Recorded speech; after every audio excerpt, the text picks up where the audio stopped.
Pada masa itu Sparta adalah kerajaan yang unik secara pemerintahan, di mana dipimpin oleh dua raja sekaligus secara bersamaan yang diangkat dari dua teritorial yang berbeda, Agiat dan Eripontids. Leonidas adalah raja dari kerajaan Agiat Sparta, putra Raja Anaxandrides III, yang sebenarnya tahta setelah kematian Anaxandrides III ditakdirkan untuk saudara tirinya, Cleomenes I, yang tiba-tiba Cleomenes mati secara misterius dan hanya meninggalkan seorang putri yang bernama Gorjo, yang diperdebatkan kelayakannya. Leonidas menjadi kandidat kuat selanjutnya setelah Doerius kakaknya tewas dalam kampanye militer. Darius I, seorang kaisar Persia yang berambisi menguasai Yunani dan menyerang Athena, terjadilah pertempuran Marathon yang diakhiri gagalnya Persia. Kekalahan itu membuat Persia menyiapkan kampanye besar-besaran di bawah Raja Xerxes setelah menggantikan Darius I. You will be the God King. Setelah mengetahui hal tersebut, bangsa Yunani membentuk koalisi yang bernama Liga Helenik, yang dipelopori oleh Sparta dan Athena. Leonidas dipilih untuk memimpin pasukan itu, dengan hanya 7.000 orang yang sudah tentu kalah jumlah melawan ratusan ribu pasukan Persia. Namun Leonidas memanfaatkan jalur sempit Thermopylae, agar memungkinkan pasukan Yunani, menggunakan teknik infanteri berat mereka yang unggul, yang akhirnya berhasil menahan dan memukul mundur pasukan Persia, hingga pengkhianat yang bernama Epilets, memberitahu Xerxes tentang jalur pegunungan tersembunyi yang mengarah ke belakang pasukan Yunani. Yes, I want it all. Feelings works. We fight. Mengetahui kekalahan yang tak terhindarkan, Leonidas memerintahkan seluruh pasukan mundur. Ia memutuskan untuk menetap dengan 300 orang Sparta bersama 700 orang Thespian, dan 400 pasukan Theban yang menolak pergi. Mereka menahan pasukan Persia dengan gagah berani hingga akhirnya tewas tak tersisa. Leonidas sendiri terbunuh, ditebas oleh pengawal Xerxes. Pertempuran ini akhirnya menginspirasi rakyat Yunani, dan tergugah untuk membela tanah airnya. And for all Greece, and the promise this country holds. Sehingga menyebabkan kegagalan Persia dalam pertempuran-pertempuran berikutnya, termasuk pertempuran Laut Salamis dan Plataea. Kamu mungkin tidak asing dengan kisah tersebut. Belum lagi kisah tentang Perang Troya yang tak kalah populer. Kira-kira dari mana sejarah ini diceritakan? Bukankah terjadinya jauh di tahun sebelum Masehi? Siapa yang menceritakan kisah-kisah ini? Perkenalkan, namanya Herodotos atau Herodotus. Herodotus of Turium, sejarawan Yunani kuno yang diprediksi lahir di Halikarnassus di Anatolia, Turki sekarang. Pada sekitar tahun 484 sebelum Masehi, Halikarnassus adalah salah satu kerajaan otonomi khusus di bawah kekuasaan Persia. Herodotus meninggal di tahun 425 sebelum Masehi. Di Turi atau Turium, Yunani, Kalabria sekarang, hampir tidak ada kisah yang membahas mengenai kehidupan pribadinya, selain catatannya sendiri melalui perjalanan wawancara sejarahnya. Dia lahir dari keluarga pedagang campuran Yunani Karya yang kaya dan kosmopolitan. Pada pertengahan abad ke-6 sebelum Masehi, kota Halikarnassus menjadi satrapi atau provinsi kerajaan Persia, dan diperintah oleh tiran yang bernama Ligdamis. Keluarga Herodotus menentang aturan Ligdamis, dan dikirim ke pengasingan di Pulau Samos. Ketika dia masih muda, Herodotus kembali sebentar ke Halikarnassus mengikuti pemberontakan anti-Persia yang akhirnya gagal. Namun, setelah itu ia tidak pernah kembali lagi ke kota asalnya. Herodotus kemudian menghabiskan hidupnya bepergian dari satu wilayah Persia ke wilayah lain, menyeberangi Mediterania ke Mesir, dan melakukan perjalanan melalui Palestina ke Suriah dan Babilonia. Dia menuju ke Makedonia, dan mengunjungi semua pulau di Kepulauan Yunani, Rhodes, Siprus, Delos, Paros, Tassos, Samotras, Kreta, Samos, Sitera dan Aegina. Dia berlayar melalui Hellespont ke Laut Hitam, dan terus berjalan sampai dia mencapai Sungai Danube. Sepanjang perjalanannya, Herodotus mengumpulkan sejarah dengan metode yang ia sebut otopsi, atau pertanyaan pribadi. Dia mendengarkan mitos dan legenda, mencatat sejarah lisan, dan membuat catatan tentang tempat dan hal-hal yang dia lihat. Ketika Herodotus tidak sedang berpergian, dia kembali ke Athena. Di sana dia menjadi selebriti. Dia memberikan bacaan di tempat-tempat umum, serta mengumpulkan biaya dari pejabat untuk penampilannya. Pada tahun 445 sebelum Masehi, orang-orang Athena memutuskan untuk memberinya hadiah sejumlah 10 talenta. Atau hampir 200.000 dolar Amerika Serikat. Wah, sekitar 3 miliar lebih, jika dirupiahkan saat ini. 3.156.260.000 rupiah. Itu semua untuk menghormatinya, atas kontribusinya pada kehidupan intelektual kota. Herodotus menghabiskan seluruh hidupnya mengerjakan hanya satu proyek, yaitu kisah tentang asal-usul dan pelaksanaan perang Yunani melawan Persia, 499 hingga 479 sebelum Masehi. Yang disebutnya, The Histories. Nama histori inilah yang kemudian menjadi nama ilmu yang kita pelajari di sekolahan. Histori, dalam bahasa Indonesia disebut sejarah, ilmu sejarah. Bapak sejarah.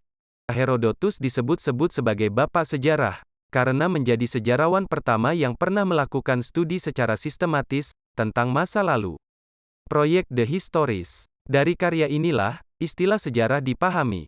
Sebagian dari proyek The Histories menceritakan tentang kisah perang. Dalam proses pengerjaannya, Herodotus memang tidak mengaku sebagai saksi langsung dari setiap peristiwa besar yang ia gambarkan.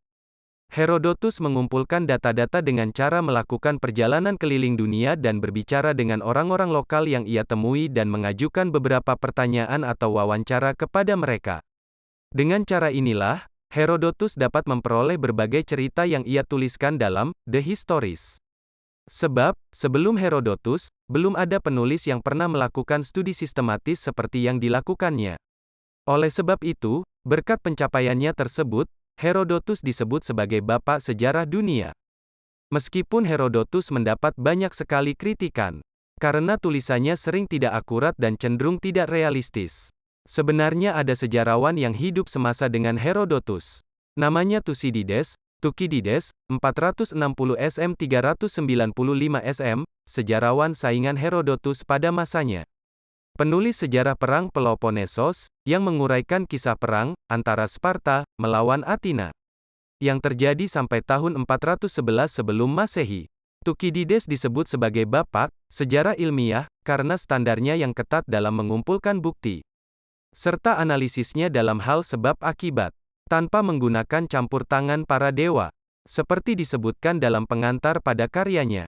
Berbeda dengan Herodotus, Thucydides hanya mengedepankan bukti faktual untuk memberikan penjelasan yang kurang subjektif tentang apa yang telah terjadi.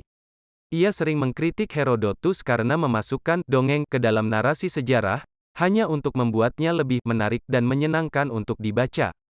Oleh sebab itu kritikus banyak menganggap bahwa Herodotus adalah bapak kebohongan, sedang Thucydides adalah bapak sejarah yang sesungguhnya. Herodotus menjadi tonggak pondasi pertama penulisan sejarah. Hal ini menjadi maklum meski beberapa tulisannya tidak akurat. Dia sendiri mengklaim bahwa dia hanya menuliskan apa yang telah diceritakan kepadanya. The History. Historia, mahakarya sekaligus satu-satunya karyanya yang diketahui, merupakan catatan penyelidikan tentang sejarah perang Yunani dan Persia. Catatannya meliputi informasi geografi dan etnografi mengenai masyarakat, kelompok etnis, dan formasi etnis lainnya. Etnogenesis, proses yang menciptakan munculnya perbedaan-perbedaan sosial multikultur, komposisi, perpindahan tempat tinggal, karakteristik kesejahteraan sosial, juga budaya material dan spiritual mereka. Herodotus mengatakan bahwa tujuannya menulis adalah untuk mencegah jejak peristiwa manusia terhapus oleh waktu, dan untuk melestarikan ketenaran pencapaian penting dan luar biasa yang dihasilkan baik oleh orang Yunani maupun non-Yunani. Di antara permasalahan yang dibahas, khususnya, adalah penyebab permusuhan antara orang Yunani dan non-Yunani. Sebagian besar dari yang masyarakat dunia kini mengetahui tentang Battle of Marathon, berasal dari Herodotus. Setelah Herodotus meninggal, editor membagi The Histories menjadi 9 buku. 5 buku pertama melihat ke masa lalu, mencoba menjelaskan naik turunnya kekaisaran Persia. 4 buku berikutnya menceritakan kisah perang itu sendiri, dari invasi Yunani oleh Kaisar Persia Darius dan Xerxes hingga kemenangan Yunani di Salamis, Plataea, dan Mycale pada 480 dan 479 sebelum Masehi. Beberapa kisah-kisah yang menarik dan unik dari Herodotus. Inilah kisahnya. Proyek dimulai, penyelidikan oleh Herodotus dari Halikarnassus, agar perbuatan manusia tidak terhapus oleh waktu.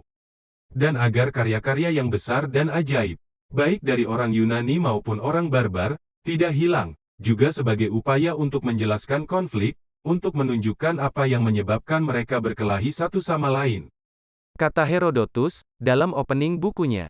Herodotus mengisi tulisannya dengan menjelaskan pandangan dunia tentang Kekaisaran Persia. Dia menggambarkan kerajaan Persia sebagai tirani sedang Yunani sebagai simbol kebebasan. Herodotus juga menceritakan bahwa orang Mesir meratapi hewan peliharaannya sebagaimana meratapi manusia dan memperlakukan pemakaman. Herodotus juga mengungkapkan piramida dibangun dari atas ke bawah. Bagian atas piramida diselesaikan terlebih dahulu. Kemudian bagian tengah. Dan terakhir bagian yang paling bawah dan paling dekat dengan tanah, ucap Herodotus. Mesin yang disebutkan tadi konon katanya yang menginspirasi Leonardo da Vinci dalam mesinya. Coba perhatikan. Terdengar menarik bagaimana Herodotus menggambarkan hewan-hewan di Mesir. Herodotus menggambarkan buaya tertidur dengan mulut yang terbuka di tepi sungai Nil. Burung-burung kecil terkadang melompat ke dalam mulut buaya dan mengambil sisa makanan dari sela-sela gigi mereka. Burung jenis ini dinamai The Egyptian Plover. Burung ini bersimbiosis membersihkan gigi buaya. Herodotus menggambarkan bagaimana buaya tumbuh menjadi hewan yang sangat besar dari telur yang sangat kecil. Matanya seperti mata babi, dan giginya yang besar mencuat dari mulutnya. Ya, beberapa faktanya hampir tepat, tetapi tidak sepenuhnya benar. Misalnya saja, ia mengatakan buaya tidak makan apapun selama 4 bulan pada musim dingin. Sebenarnya, buaya tetap makan, namun tidak terlalu banyak. Ia juga mengatakan kalau buaya tidak mempunyai lidah. Sebenarnya buaya punya lidah meskipun kecil. Beberapa orang Mesir juga menganggap kuda Nil itu suci. Herodotus mungkin tidak melihat sendiri makhluk-makhluk ini. Dia menyatakan bahwa kuda Nil memiliki ekor seperti kuda, dan juga meringkik seperti mereka. Dia juga mengira kuku mereka terbelah. Seperti kuku banteng, Herodotus menggambarkan kuda Nil memiliki suara seperti kuda, kuku terbelah, dan punggung miring ke bawah menuju bagian belakang. Tidak sulit untuk melihat dari mana dia mendapatkan gagasan keliru ini. Kata hippopotamus berasal dari dua kata Yunani, hippos, yang berarti kuda, dan potamus, yang berarti sungai, jadi kuda Nil berarti kuda sungai.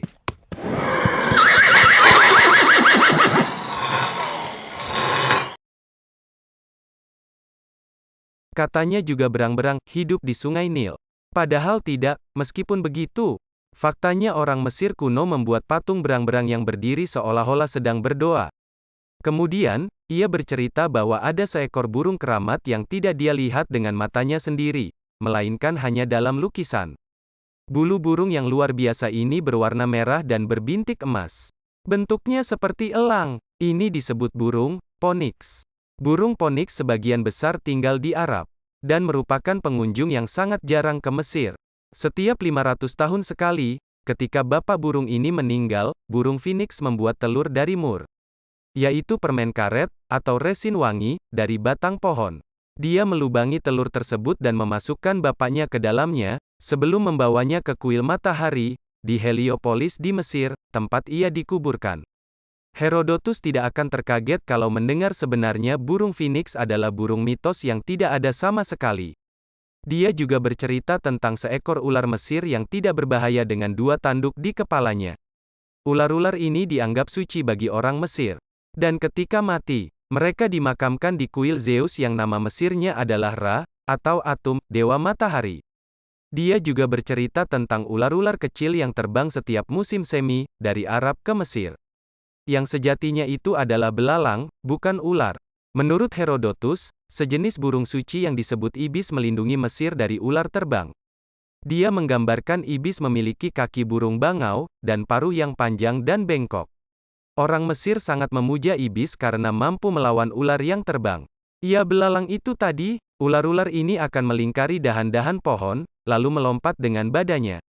dan melayang di udara, seolah-olah sedang terbang. Herodotus menyatakan bahwa orang-orang Arab akan mengumpulkan ular-ular ini dan menjualnya kepada orang-orang Mesir untuk digunakan di kuil-kuil mereka. Meskipun mudah untuk menganggap cerita ini sebagai mitos belaka, mungkin ada benarnya.